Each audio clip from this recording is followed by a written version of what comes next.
Had a little technical difficulty here this morning.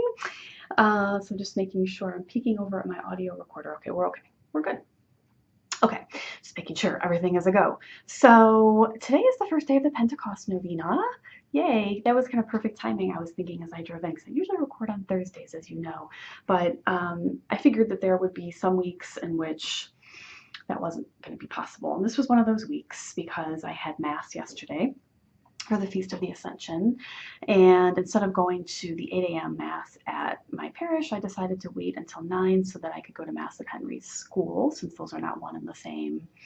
We have a lot of parishes around here. We're very lucky. And in the diocese that we live in, if your parish does not have a Catholic school, which ours does not, then you can get the parishioner rate at any Catholic school in the diocese. So at another church that's fairly close to our house as well, that's where Henry goes to school, and they were having a school mass, and his grade was participating in the mass. Henry didn't have a specific role. He did the last time they hosted a mass back in the fall, so it wasn't his turn to be on the rotation this time. But still, I just thought that would be nice to go to that mass, so I did. And I saw Henry, who, saw me and then quickly was suddenly very prayerful, laying down his hand. And I am very, very much. Henry reminds me so much of myself. Can I just say that? The apple doesn't fall far from the tree with that kid. And he's a more reserved person, a little shyer. Just reminds me a lot of myself when I was a child. And so I very much relate, and I would never, ever embarrass him in front of his classmates or anything like that. But I know kids, I understand, they just never know. They don't know how unpredictable adults can be. So they worry about that. And so I wanted to, I was just very stoic.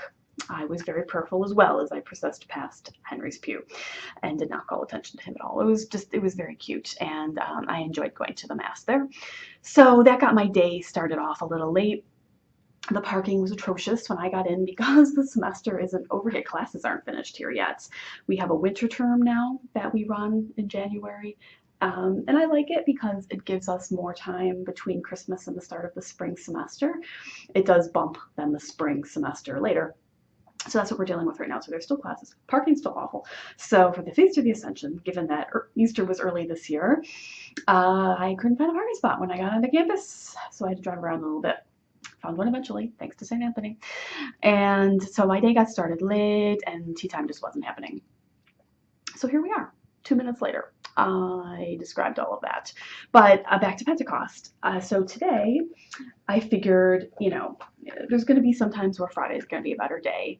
And that's okay. I know you guys don't really care. It's fine with you. So Friday was going to be the recording day today. And I thought to myself, well, that's perfect because the novena for Pentecost begins on Friday, this Friday, today, which is what, May 6th? May 6th. And so just in case you wanted to pray along, if you weren't planning on it already, you can join in. I will have a link in the show notes. Pray More Novenas is sponsoring it. And so you can go and sign up and get the prayer in your email box every day. I love that because I don't forget, and I don't have to hunt around, especially over the weekend. If I need to go to a specific website to access the prayers or what have you, then sometimes I slack off, just keeping it real. So this makes it easy because I wake up and in my Gmail inbox, the prayers are just there. So I leave it as unread until I can take the time to do it. So I'll see that little notification, and then it reminds me that I need to go in and do that. So it's perfect. So if you'd like to pray along, I have been praying this one for the past couple of years. I really like it. I love novenas because I enjoy that set aside. I mean, of course, we could pray for any of the intentions that are on our hearts at any time, but it's nice to have. I'm a structured kind of a person, and so I like that sensation of it being for these specific 9 days. I'm praying for this specific intention. It gives it a little bit more of a tangible feeling that I'm setting aside this period of time for this intention, and it makes me feel better about it, whatever it is that I'm praying about. So if you'd like to join in, please do. The link, like I mentioned, is in the show notes. I just did something to one of the links I need to fix. I have pliers at home that I can fix it with. I was twisting it too much. But my sister made me this absolutely beautiful orange. Orange is my favorite color. Do you know that? I think I've mentioned that before. I have like bright orange dance costumes and stuff. I love orange. So this is a bright orange Holy Spirit rosary. Where's the centerpiece? Here we go. There we are. And so she and I have matching rosaries. She made this, and because we're nerds like that, and we're going to be praying the Pentecost novena together. And when we pray our rosary on these days, we're going to be using our Holy Spirit beads. So I love that kind of stuff, and I just I like feeling like I'm praying in community. So we are a community, and we're all praying together. So yay. So that's part of what's going on with me this Friday. So I thought that, this week I would just do a little kind of family round robin. May is always an extremely busy month for us. I know it is for a lot of people because it's sacramental season. So everybody's got a lot going on. It's also just graduation season and like prom season and, just any number of different events that could be going on in your family. So for us, I just got a notification from Facebook that it's a 2-year memory picture of me and Mike and Henry on his first communion. That was 2 years ago. Oh, it makes me sad. I don't know where the years go. That is a humbling thing when you get older. It goes so fast. And I just remember that time so fondly. It was so lovely. I know I posted about it in the blog. Maybe I'll try to dig that up, put that in the show notes. But I shared the photo on Facebook, and yeah, it was nice to think about. And I know that they're doing First Communion this coming weekend at the parish affiliated with Henry's school. So all that good stuff coming up. We don't have anybody making the sacrament this year, but it's still just such a lovely time. And I think about, how many years from now Anna's in pre-K, kindergarten, first, it'll still be like 4 years away. It's in grade 3 in this diocese. They do it. I did it. I made my first communion in 2nd grade. They moved it. So we still have some time before Anne, but it's just nice to think about. So yeah, so that's going on just sort of in our parish communities. So for Henry, he is a very sweet kid. He's busy right now. He's usually not a kid that does a lot of extracurriculars. Henry really enjoys sports, but he doesn't really, he likes to watch them, I guess, but in terms of playing, that really hasn't been his niche. But he expressed an interest in playing soccer just in the little, they call it the parochial kickers, the local Catholic school league around here. So, we signed him up. It's good for him, if he wants to try it. And so he's been doing that. And he's also been taking guitar lessons just one afternoon a week after school. And I have to say, whereas soccer is just fun for Henry, it's good exercise, good team spirit, all of that. It's just good. It's not necessarily, he's not going to be the next soccer star or anything like that. Guitar, he's genuinely good at it. He really is. He has the ear. He counts out the beats. I mean, he times the music really well. He paces it. He doesn't rush it. He's picking it up quickly. He's good. He really is. And it makes me very pleased to see that. So we really want him to continue. I'm hoping that he can maybe even continue over the summer. We'll see. So yeah, so that's been a really nice thing for him. He really likes music. When they played the recorder in his music class, which has been the past couple of years, he really loved that too. So he just has that aptitude for instruments. So we'll just kind of see how that develops with him. I'm really pleased about it. But he's just a really, really sweet kid. He is. At 10 years old, he's still at that very sweet and innocent stage. I'm enjoying it while it lasts. So then we move over to our daughter, a little feisty one. She's doing good. I just had our final parent-teacher conference, the spring parent-teacher conference with her pre-K teacher for the year. And she was proclaimed kindergarten ready, my little Anne.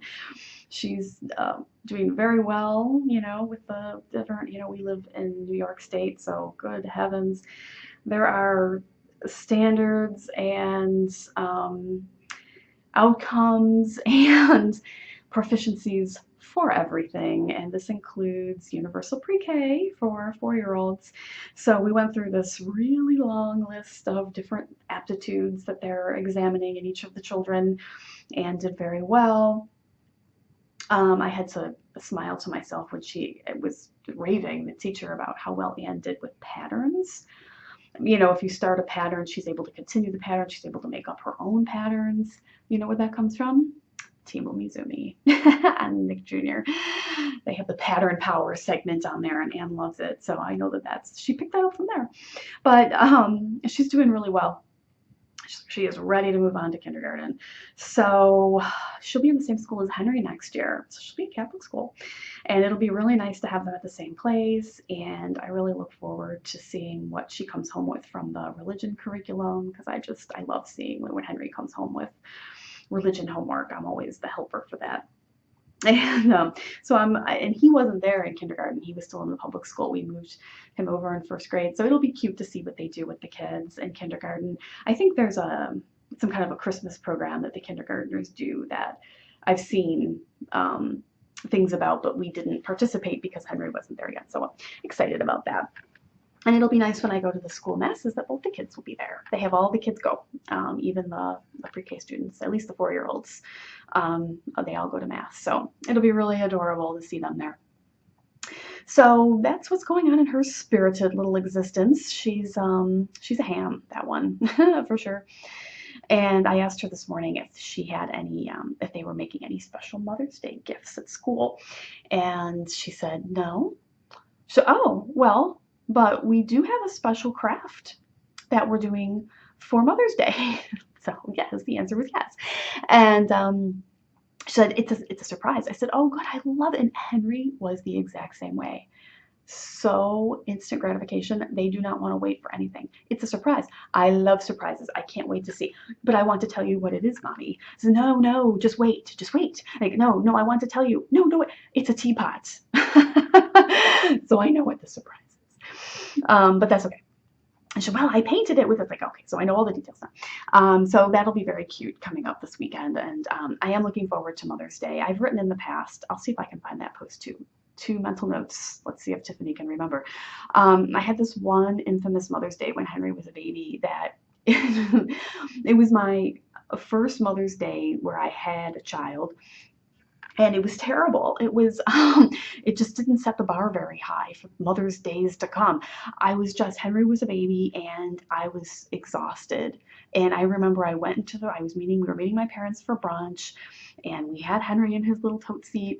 And I realized as we came in, my parents were like, oh yeah, my parents are so sweet. And I realized that I forgot my mom's card, and I burst into tears in the middle of the restaurant. And they were like, oh my gosh, what's wrong? And like, I am having a terrible day. I am so tired.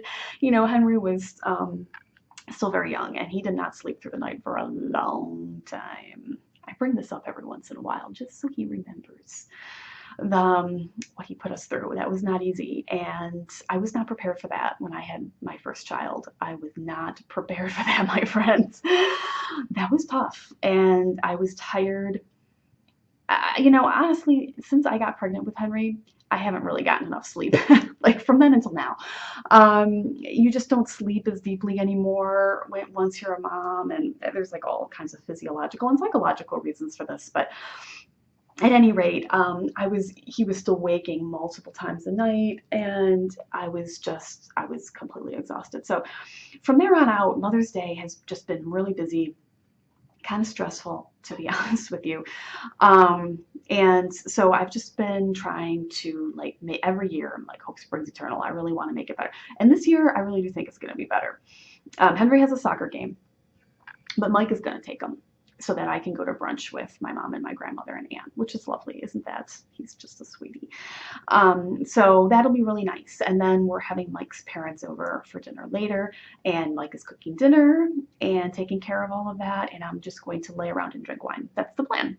So it should be very nice, and I'm looking forward to it. Christina and I actually recorded a new episode this week of Planned, not scripted. It just came out yesterday, and we talk very briefly about Mother's Day, but about how we want May to be Mary's month. And so we spoke about, or had a discussion about the role of our Blessed Mother in our lives, obviously in our faith and spiritual lives, but very much just in our everyday lives, as to how she came into our life and the impact that she has had, and how we still feel like we're walking with her even now.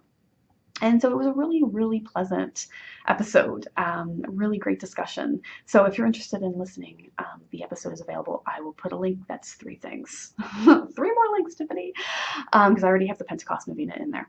That's the 4th. So I'll put that link in the show notes. But it was it was a very lovely episode. And Christine and I are coming at it from 2 totally different perspectives, in that she's a convert to the faith, I'm a cradle Catholic.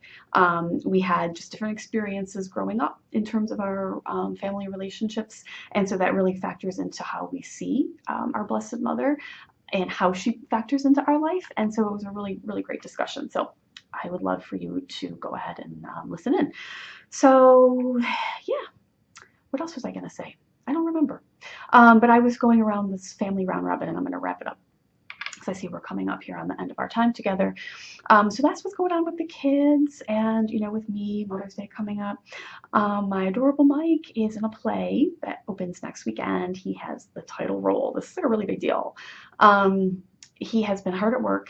I'm so excited to see him perform. He is good at it. So I was talking about Henry with the guitar, like that's his niche. This is Mike's niche. He is really good at theater, and so it's wonderful to see him in his element. He's been at rehearsals, and it's getting really close, and I'm so excited for him. So he's got that coming up, and I'm really excited to go see the play and just share the experience with him. I love that we share a love for the arts in that way. So yeah, so I've got lots of other things going on, dance stuff and fitness stuff I could talk about. So we'll save that for the weeks coming up. And of course, we have Christina coming to visit soon. We've got that coming up. We've got some faith stuff coming up because the relics of St. Maximilian Kolbe are coming to this area, so I'll be talking about that. My family and I are taking a trip also to the National Shrine of St. Kateri. That's coming up too, so we have lots of good stuff.